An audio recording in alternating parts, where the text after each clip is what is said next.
If you know your history, then you will know where you are coming from, and in whatever you do, seek wisdom. Knowledge is power. Inugo maka the book Hip Hop and Igbo Culture, authored by Martin Ifeanyichukwu Ekezie Ezanumba the First, Metal of Ebona the 103.5 FM. There is a great insight in hip hop and Igbo culture. You can get this book or pick it up at a bookshop in St. Teresa's Catholic Church, Omonya, or at Ebona the 103.5 FM Ogidi. You go to www.amazon.com, search for Hip Hop and Igbo Culture by Martin Ifeanyichukwu Ekezie. For further information on how to get this book, please call 08039167049 or you WhatsApp 08065796599.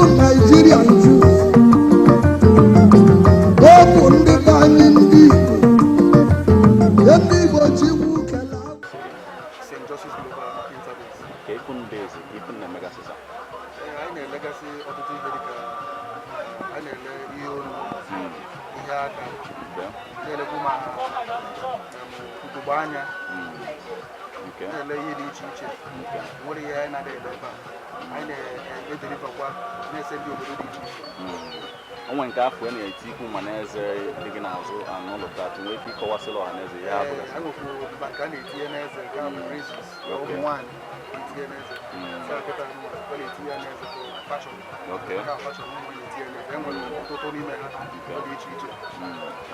Okay, and then you know, rings. Where we have a lot of different products like Romanian gold, Italian gold, we say gold, 18 karat, 22 karat, 24 karat. You understand? Like this one now is 24 karat and 22 karat. You understand?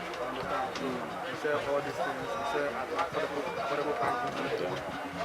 So when it comes to watches, the necklace, that's the designers. When it comes to watches, we have something. We have like presidential Rolex. We have Cartier, a lot of like eyes wristwatch and all of that. Yeah, there are many of them. The buying of Keta, KKC locate me on Madanacha, get the name of the shop, the number. My gun available front line, arrow to front line. Okay.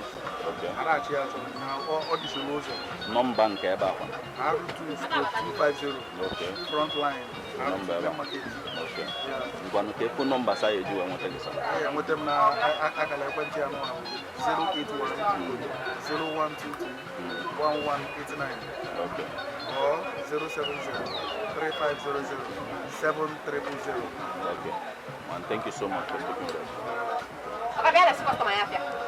us. Just prepare to get it hot. Anybody where they up, see my brain just the bust with my anger intent to table or for where you don't have for office step, I go use table, I go use pepper clean up. Somebody got the pick of the ish, how you go manage to clean up? You know, she say you did too much, do and we rush, we get the such the person dodge for that natural.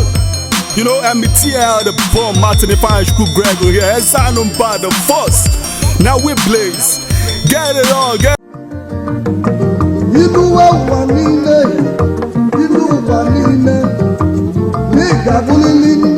If you know your history, then you will know where you are coming from, and in whatever you do, seek wisdom. Knowledge is power. Inugo maka the book Hip Hop and Igbo Culture, authored by Martin Ifeanyichukwu Ekezie Ezanumba the First, Metal of Ebona the 103.5 FM. There is a great insight in hip hop and Igbo culture. You can get this book or pick it up at a bookshop in St. Teresa's Catholic Church, Omonya, or at Ebona the 103.5 FM Ogidi. You go to www.amazon.com, search for Hip Hop and Igbo Culture by Martin Ifeanyichukwu Ekezie. For further information on how to get this book, please call 08039167049 or you WhatsApp 08065796599.